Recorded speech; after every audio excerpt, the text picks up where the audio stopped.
Hello everyone. Ayan guys, gawa tayo ng napakasimpleng tinapay na merienda pero kakaiba. Ayan guys, kung nagsawa ka na sa tasty bread, gawin natin kakaiba.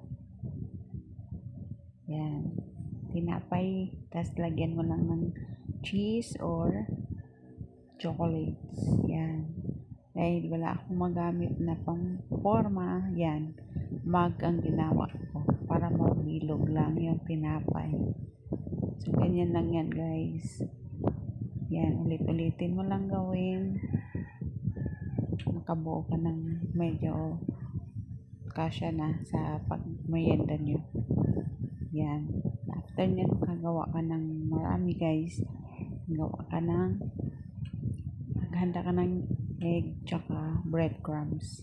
Doon mo i-dip sa egg and then breadcrumbs tsaka mo i-fry yung ating tinapay. Ayan guys, ganyan lang. Hindi mo na kailangan lutuin ng napakalakas na apoy.